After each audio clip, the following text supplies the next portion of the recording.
টেবিলে সার্ভ করার পর সবার দৃষ্টি থাকবে এই ডেজার্টের উপর। তো হ্যালো এভরিওয়ান এন্ড আসসালামু আলাইকুম। নতুন আরও একটি ভিডিওতে আপনাদের সবাইকে স্বাগত জানাই। চলুন তাহলে শুরু করা যাক।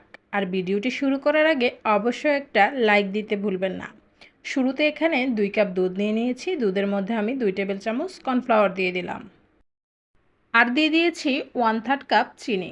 এখন একটা হ্যান্ড উইক্সের সাহায্যে খুব ভালো করে মিক্স করে নিচ্ছি। মিক্স করা হয়ে গেলে চুলাতে আগুনটা ধরিয়ে দিব, আর এভাবেই অনবরত নেড়েচেড়ে দুধটাকে জাল করে নিতে হবে।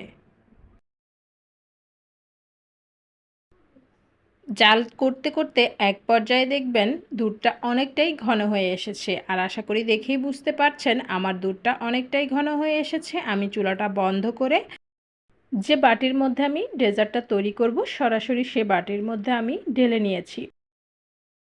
এখন চলুন ম্যাঙ্গো জালুটা তৈরি করে নেওয়া যাক। আপনারা হয়তো ভাবছেন আম ছাড়া কিভাবে ম্যাঙ্গো জালু তৈরি করবেন। এখানে আমি ম্যাঙ্গো ফ্লেভারের ট্যাংটা নিয়ে নিয়েছি।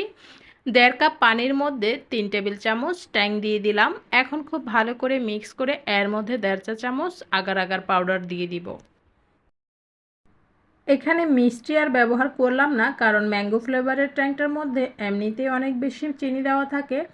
তো আপনারা চাইলে কিন্তু দিতে পারেন। তারপরে একটা হ্যান্ড উইক্সের সাহায্যে খুব ভালোভাবে আগার আগার পাউডারটা মিক্স করে নিয়েছি। চুলাটা কিন্তু আমি এখনও ধরাইনি। খুব ভালো করে মিক্স করার পর তারপর চুলাটা জ্বালিয়ে দিলাম। এখন শুধু ফুটে ওঠার অপেক্ষা।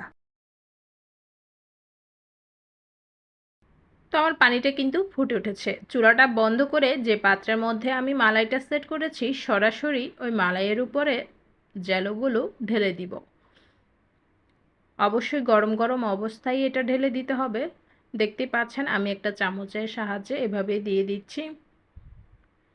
তারপর এটাকে ঠান্ডা করে নিব। নর্মাল টেম্পারেচারে এনে এটাকে নর্মাল ফ্রিজে রেখে আমি কিছুক্ষণ ঠান্ডা করে নিব।